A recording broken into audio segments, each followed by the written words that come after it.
Okay. All right. So, hi, I'm Scott, and um, I think I'm trying to do an intro. So I'm going to talk a little bit right now about my where I come from, my childhood a little bit, and kind of give you some background. So, I grew up in Dallas, Texas. I'm a Texas boy. I've been here all my life. I'm 62 now. Um, as soon as I hit the ground in this world, I was in a pretty chaotic environment. My father was an alcoholic. He was pretty abusive alcoholic, and I was a lot of his target. Me and my mom. I also had a sister. She escaped a lot of the physical stuff, and but of course she was part of the rest of the environment and observed a lot of things. Anyways, my dad was my monster for a long time. From age 0 to 7, 8 is when my mom ended up leaving him, which was probably a good thing. I always say, and I don't say it in a strong way, but I do want people to kind of understand what's still in my mind and what I get from it is if my mom had not have left him, my dad was could have. I mean, there's a chance that 50-50 that I wouldn't be here. Um, so it's a I'm grateful for the my mom moving forward with that. But my mom was also very challenging. She was not a great mother. She didn't know how to gauge much, and but between their marriage and what was observed was, again, it was just there was a lot of violence and a lot of abusive behavior, but there was things that happened that were, I think, those things that are are events that really have an impact on you. So there was a time, I think I was probably 4 or 5. I don't remember a lot of it other than pieces, but my mom was void for a while. And after getting older and learning about things, going back, my dad had put my mom in a mental hospital um, in Dallas. And it was, and I have some of the paperwork from it, and some of it I couldn't get, but he, back in the 60s, so I'm 62, born in 1960. A man could put his wife, he could get her committed. Those things were still happening back then. There wasn't a lot of formality around it. And anyways, so she was in there for 9 months, and the reason he put her in there, and what the paperwork says, is because she wasn't acting right. And her diagnosis then was heartbreak. So that was an actual uh, psychological diagnosis back then. So, but trailing back, just as I get history, and I'll try to keep moving this thing forward.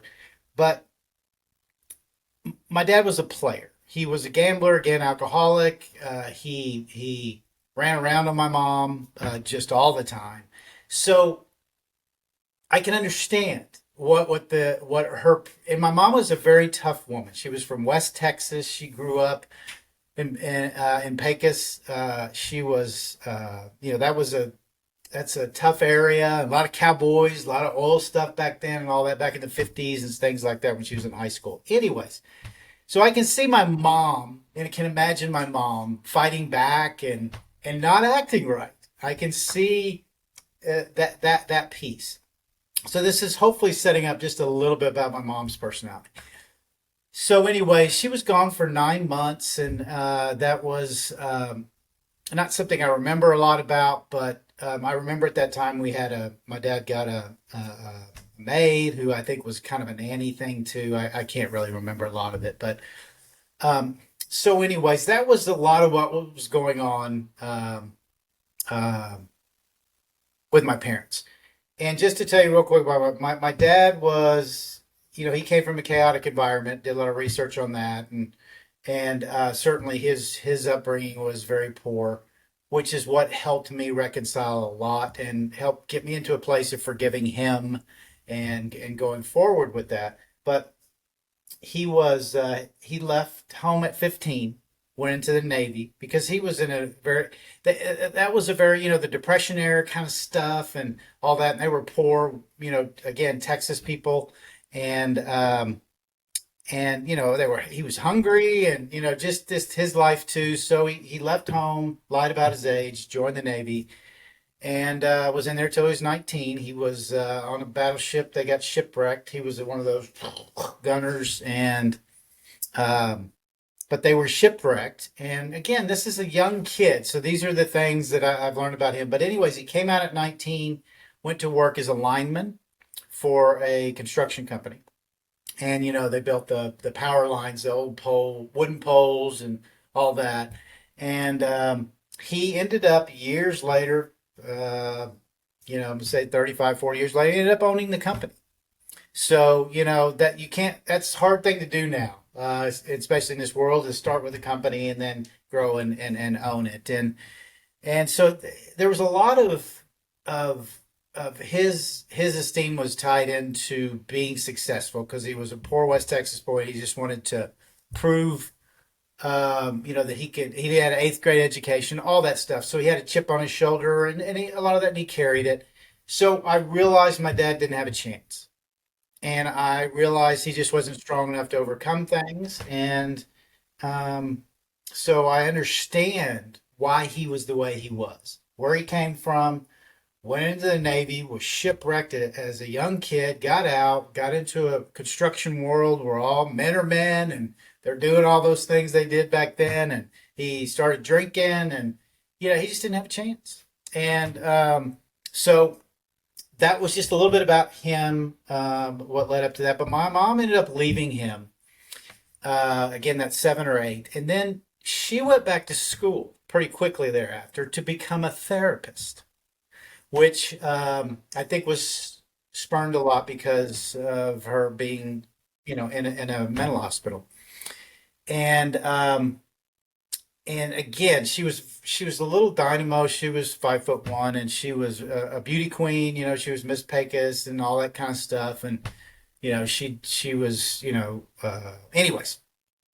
But she had her challenges too. She, that they came from my parents didn't have much of a chance either. Anyways, so I watched my mom from age 7, 8 go get her bachelor's, her master's, and her doctorate, all leading through the 70s mostly, and watched her open her practice in the house. But my mom had her own struggles. Her struggles, just like my dad's, were women a lot of ways. My mom's were men. And she wanted to fix everybody. And she wanted to fix all these men. My mom was married 8 times. My dad was number 2. My dad was married. It's still debatable. I've done the research on my mom. I could document all that. My dad is still sketchy. But the rumors are, from only a couple of family members that are still alive, he was married somewhere in the range of 8 to 12 times. He was at one time got in trouble because he was married to 2 women at the same time. And he, I guess, got out of that because, again, small towns, blah, blah, blah. Anyways, um, moving forward, my mom was not real ethical with her practice. And what I mean by that is she helped a lot of people. She was amazing. That was definitely a calling of hers and all that, but she couldn't get over her own struggles. Again, men. And then also all of these people that my teen years especially, that were always around our house were her clients. They became her friends. So they were folded into our lives, which is completely inappropriate. And as far as professionally, now a lot of them were great people, but a lot of them were challenged because they were, that was what she was working with them on, and they were not good examples. And anyways, there was just a lot of that going on. There was a lot of amazing things that happened. I'm so grateful that I was exposed to, but there's a lot of things I shouldn't have been exposed to. But I've reconciled all that. my mom has been the only constant in my life. She's has Alzheimer's now. She's in a memory care unit, has been for 4 years. Um, and my dad died 20 years ago. So now that's just a little bit about those formative years. Again, my mom went through those marriages. I struggled a lot. I had one of the stepfathers hit me across the chest with a metal chair, broke a couple of ribs. There's just all kinds of stuff like that. But he was a heroin addict. There's all kinds of stories that travel into how he got into our lives. But a lot of these people were good people. They just were a mess. And so, unfortunately, as a kid, I was caught in all of that. And there was nobody protecting me, nobody, doing that. So I learned how to survive from age zero. As soon as I started picking up on that, I always tell people I built a huge repertoire of survival skills. There came a time where I thought I had some superpowers that I could melt into a wall and disappear when the monsters came in the room or things like that.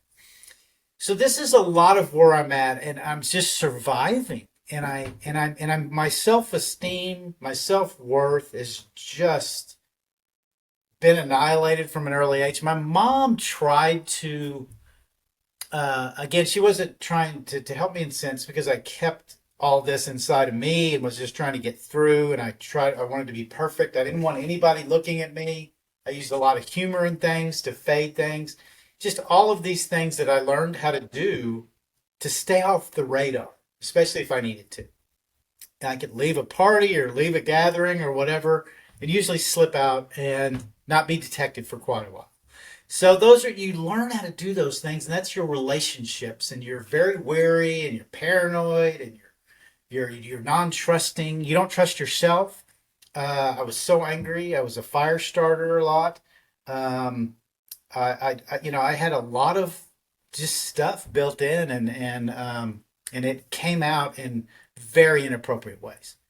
From age whatever 0-ish to so let's say I was 18. So back then in the 70s, when you're 18, you're a man. You're it was different than now. You were that the world looked at you as a man. You could vote back then. You could drink back then at 18. All these, well, you could still vote at 18, but all these things, were looked at differently. So that's when I became an adult. So that's my kind of my gauge moving. This is just what I've learned and part of such a big part of my message. Because I know where it comes from. Most anything that's going on with anybody is going to trace and lead back to when they were a child. Those are when those impacts really affect you. So that's again so much a big part of my message is dealing with these traumatic things and things like that. But anyways, so again, these survival skills and this way of living my life don't translate into adulthood. Some of them do. Again, having some of these skills, being able to sniff people out that are that can be of danger is you really do gain a sense to I always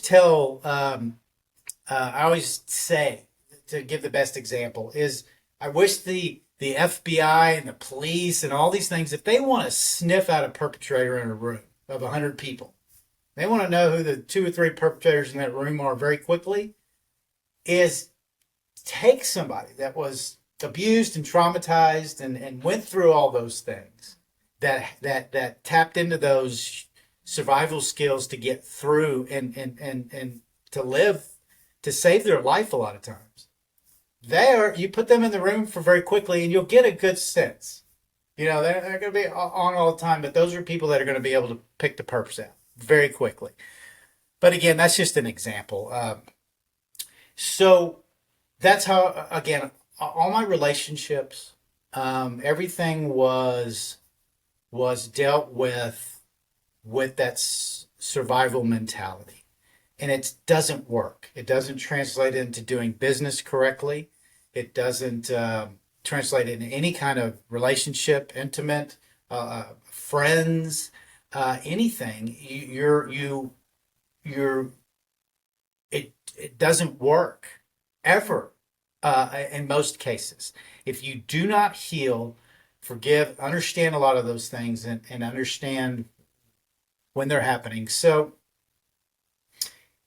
I live this way through two marriages. I've got um, first marriage again. I was young.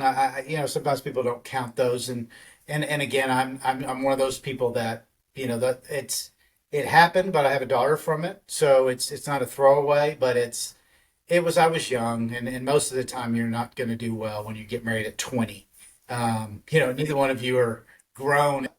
When I got out of high school, my job, what I went and sought out was I got into being a bartender.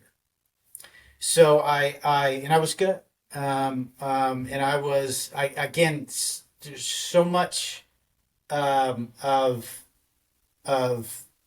instant feedback and from people and talking to people, and it can be so surface, and I could stay here and it could just be in that environment. People are using that, including myself, to escape their worlds. And so I went to work I was 19, and I moved from this hotel that I started at in a showroom in Dallas, Texas. It was one of the first showrooms where we had bands and things come in weekly and all that. And anyways, but the Urban Cowboy days came. This was back in 80, maybe, whatever. So everything, all of the excitement was around the fast bars, the fast country and western bars. So I went to work in one of those, and it was and that's when a lot of I never became an addict around substances except for food and sugar, but I abused anything and everything there was, and enjoyed most every minute of it. Um, and but so my first wife was a hostess or a door girl, and she was probably she was the most beautiful girl in the world at that time, and most people thought that because she was amazingly beautiful. So those were that my pursuit of her. Um, I became an escape for her, but my pursuit of her was because of that. It was all, I didn't know her. It was all based upon looks and all that. But that's again part of how I looked at things. And again, it grew kind of quickly. She wanted to get out of the house. All these things that are kind of inappropriate. I'm sorry, banging the table. Inappropriate and don't lead to anything. Anyways, she our marriage wasn't.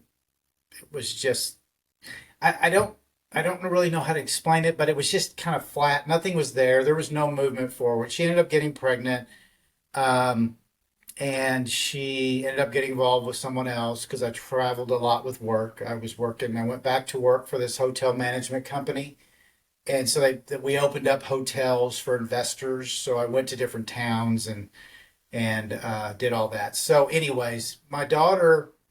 Uh, uh, Her mom and I separated when she was 9 months old. So we shortly there divorced after, and that was pretty much it. There was nothing, yeah, there was nothing really that was touched much other than she was the way she was, and I definitely was the way I was, and there was just no way we were going to ever move forward. It was whatever it was for each of us. So there's not a lot of substance there, um, but my daughter did come out of it, and so again, move forward from that point, and again, that triggered me. I think kind of like my mom. Again, very different though. But then I wanted to. I had always been interested in the field of psychology because I grew up in it. When you watch your mom do that, that you live it in your house, I had way too much information I should have had. And most of the time, I just armed myself and manipulated that information I had to also move forward. So I went back to school. Then I started working at a treatment center for adolescents, and it was a short time after that I got on the administrative end. I didn't really want to be a therapist anymore. I was again hooked on the process. So it was shortly thereafter, a couple of 2 3 years, I ended up being the administrator of the adolescent residential treatment center. So I did that for years, 11, 12 years, and I was really good at that, and a lot of that's shooting from the hip. And as a survival, you learn how to shoot from the hip. You're not much of a planner. You're not much of a whatever. You just put fires out all the time, and so that you get a lot of satisfaction from putting that fire out, just like escaping the monster or whatever. You just learn how to operate that way. So that's one of the positives, though. Anybody that can shoot from the hip can work in a chaotic environment. If you're a planner and you can learn how to put things in play to prevent a lot of those fires. And I have some sons that I've acquired a lot of that because I've been very transparent in my life, and I tell them they actually have superpowers. If they'll learn how to use them correctly, they'll be, and they're pretty good. So getting off of that.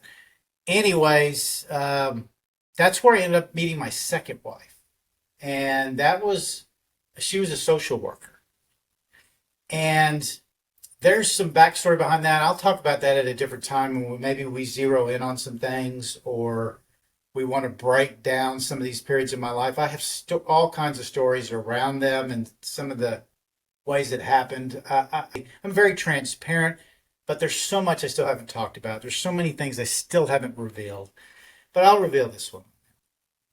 So my second wife, it was a client of my mom's.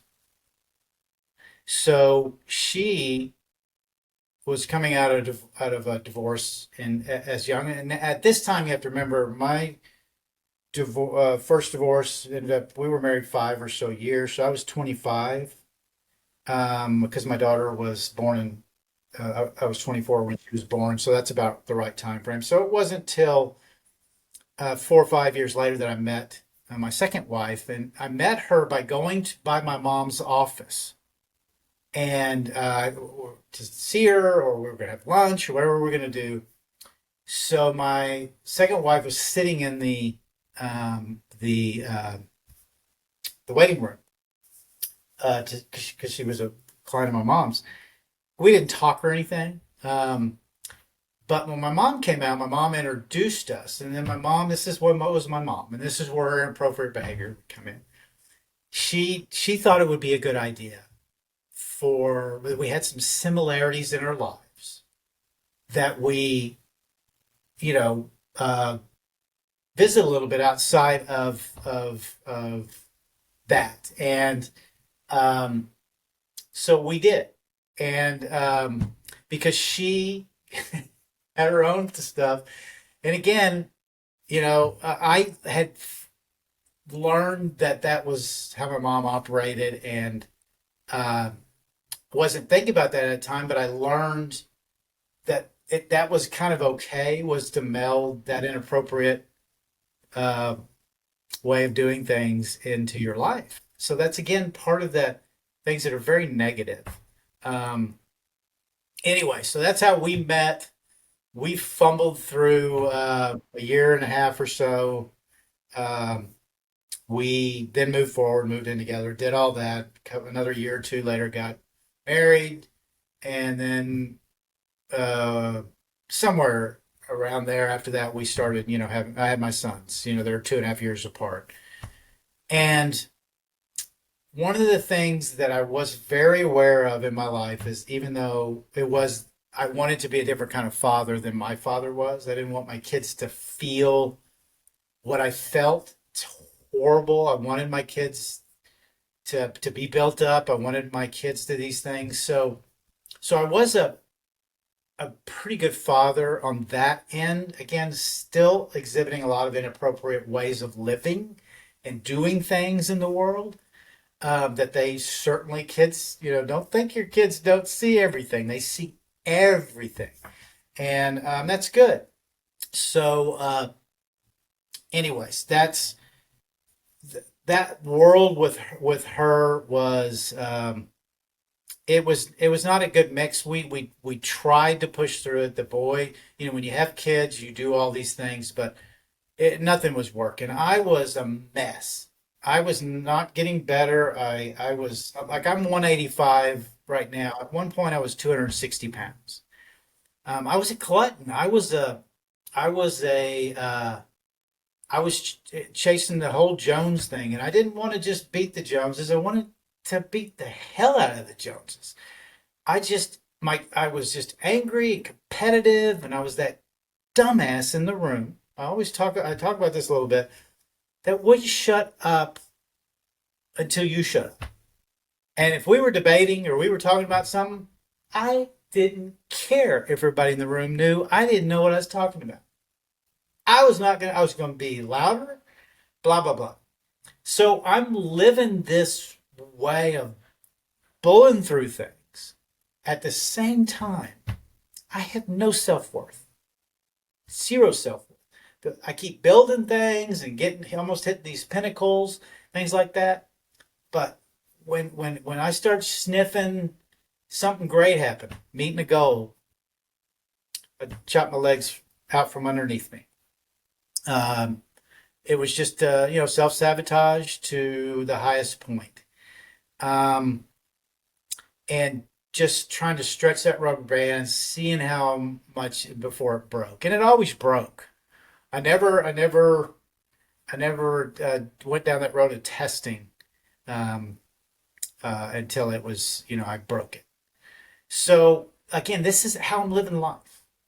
So we'll try to fast forward this a little bit. Won't go into all the gory details. Again, we could segment some of these dumbass things that happen at some point. But so moving forward, I'm living my life this way. We have an understanding, I think, where I came from, and then how I'm still living my life and my thought process, and just I'm a mess in one way or another. I love helping people, and I'm really good at giving people advice, and lots of people sought me out for that because that's that part of me. I also learned from my mom's influence of putting everybody first, and I talk about this all the time. This gets in that self-care savage stuff. This is tied into that. Even though I was the way I was, I always put everybody first. I stopped when I got my second marriage, especially. I stopped doing anything for myself, anything that was even resembling getting close to maybe doing things for myself. I didn't play golf anymore. I stopped doing anything. I threw everything into my kids. My whole identity was into my kids. Everybody was first, uh, to where it affected the relationship with my daughter from my first marriage. Because I always, when you're in a divorced marriage, there's 50 families involved now. So now there's 50 holidays and this, that, and the other with all these things, especially when she got married and things like that. So I was always that, oh, honey, don't worry about me, even though my birthday's on Christmas. Things like that. I was always, oh, we can work it out the next Saturday or the Saturday after that, or don't worry about me. Go see everybody else. And always, again, then plans could get canceled. I would try to remake the plans. I would try to do all these things to make it and then just let it be okay that it didn't. So this that leads into some stuff later that I changed. But I am here we are. I'm 50 years old now. My I've been divorced now for about 12 years, and to my second wife, we divorced when my boys were 13 and 15. They came with me because I was so involved in their lives. They had a bigger connection with me, and they were a little contentious with their mom. That is not a criticism of their mom. That's they've worked all that out. That's just how it was. That's why they came with me. Um, and we can get into some of those reasons why too later on. But so now I've got these two boys. Now I'm out here trying to survive. Again, that's my whole identity. I mean, my is my kids. So now I've got to go harder on it. So now I'm just more engaged in everything with them. and we'll just push that a little bit. They get into high school, all those things go on. And then my oldest son gets to a place where he's starting to get ready to move on in his life, and so he moves out. And so my youngest son's not far behind him, a couple of years. So now I'm like, what am I going to do? Now I'm 50 50. Um, Now I'm getting into, a couple of years, a few years after that, and I'm just, I'm literally, I'm starting to feel a little panicked because everything is so tied into that, and now I don't know where to go, or I don't know where to think I should go. And on top of that, nothing is happening right anyways because I'm an idiot. I'm just a freaking idiot trying to navigate a world in nothing but idiot ways, not doing anything to help myself with it, giving in to everything. So I was done. I was exhausted. I got I'm done. I'm done living this life. Now, when I say done, I always disclaimer this. I was not looking for a mountain to climb up and jump off of. And I was done going forward. And I look back now, and I was just, and it's something that I really had to work through. Some shame on that with my boys and stuff. But when that happened, I told my boys that. I said, guys, I'm done. I'm not. I'm tired of chasing anything. I'm tired of trying nothing works. I can't make anything work. Poor me, still living. You got to remember through this, and I haven't mentioned that a lot. I'm living a life of a victim. Everything is my dad's fault. Everything is my mom's fault. Everything is anybody's fault but mine. And when you're an adult, that's not it too. It's part of the self-care savage stuff that I had to wake up to. But anyway, so I was driving around one day, came to a lake. I'm going to shorten this up best I can. Came to a lake, parked. Um, Again, it was a weekend because I wasn't working then. I was working a job then, and I was again just in this poor me mode, just just victiming all over myself while I'm driving, pulling this. And I'm at this lake, and I'm again just kind of just chaotic in my head. So I'm as I'm doing this, I look over, and this is the first time that something. Again, I wasn't touched. This is not a story about being. I don't feel like I was, but something did transform and change me, and I saw a trailhead. I didn't know it was there, but I saw this sign, and you could see all the squiggles on it. When you go to a trailhead, and it kind of shows you there was 4 or 5 different branches that went off on around this lake. And it's like, cool. I'm gonna let's go see what's up. So I started walking on this trail, and I didn't have my phone. Some of these things I don't remember why, but I didn't have my phone, or I had it and I just wasn't paying attention. I didn't turn it on. Anyways, you know, I just, that's one of the biggest distractions in our lives is our phone. So I just started walking, and I started walking, and I started feeling. There was no more noise. I couldn't hear the road noise anymore. I couldn't hear anything except for the water, the trees, the breeze blowing, the leaves, my feet. This is all that I'm hearing.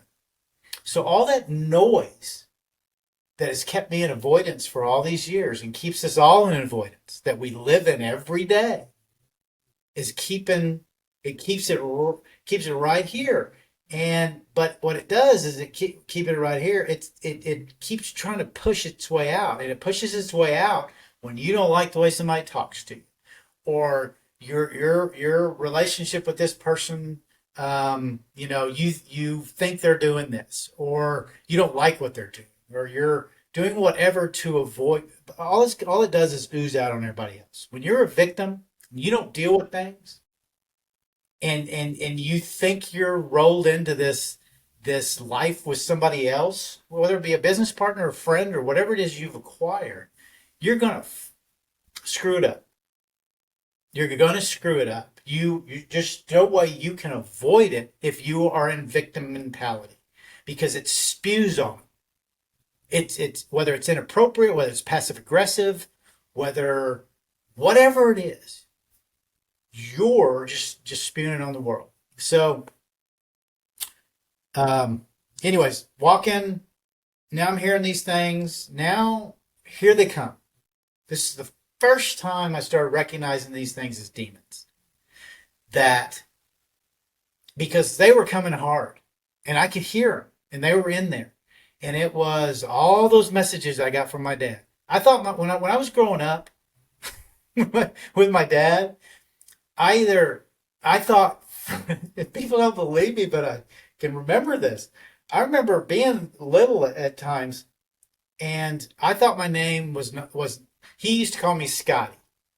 Um, but I thought my other name, when he was drunk and abusive and all that, I thought my other name, and I answered to it basically, was Titty Baby. So I don't know if you're old enough to know the connotation to what that means, but that means you're a mama's boy, or you're still, you know, you get it. So those are all things going through my head, and I'm just, I'm right where I should be. I shouldn't have anything. Nobody should care about me. Just, just all those things. That's when I started realizing, and I was hearing them so loud. I started hear like I made that reference that titty baby being called that because that's one of the things that came in my mind, and I started realizing, wait a second, that was my dad. It started just a little bit connecting where those things were coming from. I was starting to listen and accept. Okay, these voices have been telling me all this crap that I've been avoiding all these years with my stupid ass survival behavior, and then my on top of that all of the ways to lie and manipulate and do things that just always come back and bite you in the ass and never all those things. It's just and so anyways, I started understanding a little bit about what was going on. I did not stop. As painful as those voices were, as painful as that was, it was the first time. Look, if I just like the monster, if I know where it's coming from or when it's coming in or what it's about, I was able to deal with it, and that was you get good at having good instincts and intuition. So I was started. Those were started to be turned on again, understanding what was going on with me, and so I had a choice then. Hours had gone by, and when I say hours, it probably was between 3 and 5. All I know is I walked. It got dark. Was not paying attention, and I knew I needed to turn around. And I did get back. I mean, nothing happened, but I was I was in the middle of this trail system and didn't know what the heck was going on. That's how entranced I got in this. And again, I don't feel this touch thing. God swooped down or whatever anybody wants to call whatever they got going on with them. But I don't know. I'm still trying to figure that part out. These are things that I'm still working on. So that's trying to understand, to nutshell this with all the little trails I usually go off on. We could be here for hours trying to get us from here to here. That's overall what happened. And then after that, I just, again, like I said, never stopped. It just became, I knew what I had to do. That's why the outdoors and hiking saved my life. I always say that. Saved my life. Because I understand that's where I could go and I could heal my mind, body, and my soul. And that's why I've immersed myself in it. That's why I live in it. That's why I preach this. That's why, I'm never telling anybody what to do. I am so big on leadership and leading by example. And I just the post I put up today on Instagram, the friendly reminder was, I mean, if you read the caption about it, it's basically, stop listening to people that are talking. You don't listen to people until they show you. They have nothing to say until they show you. We have all these leaders, this whole world's way is, anyways, back, Scott. Um, so it's so important to me. And so I had to go hard on myself. This is people, sometimes people have a little bit of a problem with the savage in there. But if you look up savage in the dictionary, it talks about being fierce, fiercely protective of something, or being ferocious in how you deal with things. That's how I have to come at me. I don't need pats on the back, and I don't need somebody to pacify me. I need bats upside my head, and that's where these friendly reminders came from. I need that. This is all for me. None of this was started that let's build this platform. This was to hold me accountable. Yeah, anybody can trace back and go look through my stuff. I used to put pictures up in memes, and it was just for me. It was just what I was reading. It was what I was learning. It was it was important to me at that moment. I just wanted to put it up, and because I just felt strongly about it, and it was for me. And it became this a way for therapy for me, accountability, to talk about it, to to put it out there, so it was out of my head. It just became all these things until I found this. So I keep a lot more things to myself that maybe I shouldn't put out. Again, we all need a little bit of that. But journaling, again, these are all things we can get into later on down the line about the self-care savages, the different techniques I use and different things. Cognitive, Paul, changed my life through the stages of this. There's all these little moments after what I just told you of finding that first trail. There's all these little things that happen along the way of my growth through this that made those leaps. A book I read, or whatever, were these little moments. We can get into all those. Again, I know I'm rambling again, but that's where all of this is stemming from. And the last thing I say around people, I try to get people to understand. Therapists and I are a little contentious sometimes.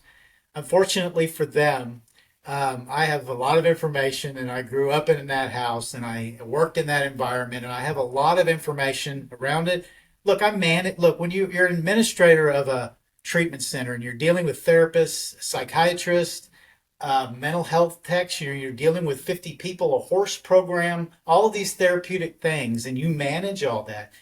You learn that therapists and things like that are just people. They're just people.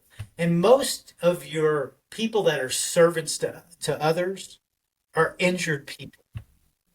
And they are far from perfect. And when you look for therapists, you find therapists, and you need therapy. I'm a proponent of therapy. You got to have it.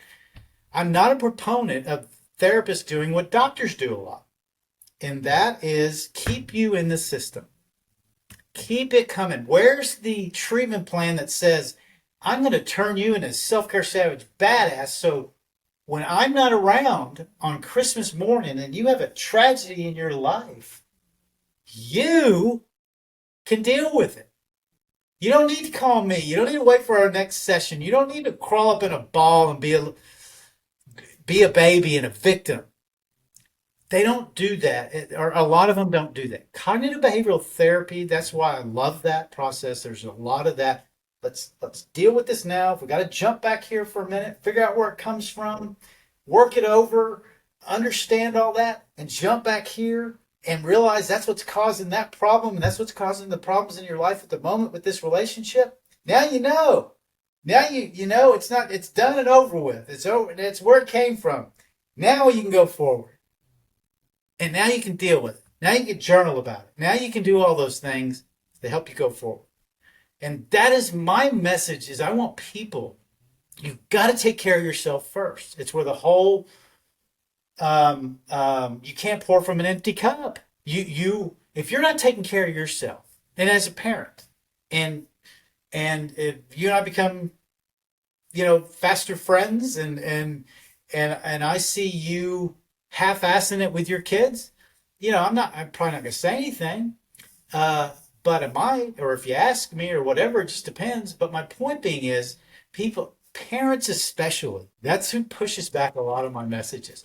Well, I can't do that. I can't put myself first. I can't, my kids are first. I have to do that. You know what? If you're not taking care of your own self care, your own mental health, your own getting better every day, you are only giving your kids half ass treatment. You're not even being the best you can be for them. So just shut up and go do something for yourself.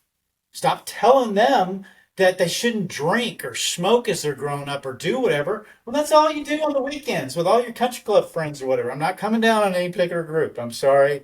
I'm not doing that. But I watched my kids. My kids grew up in McKinney, Texas, and it's a suburb of the Dallas area. It's in Collin County and Frisco and Plano. It's where all there's a lot of that goes on there, and that's another story we can get into around my kids. But um, I just I just don't we don't do what we say we're going to do. We expect all these people, including our loved ones, our kids, these most valuable pieces that we bring into this world, we still operate so much on do as I say and not as I do. And it doesn't work. It's proven over and over and over and over again. Anyway.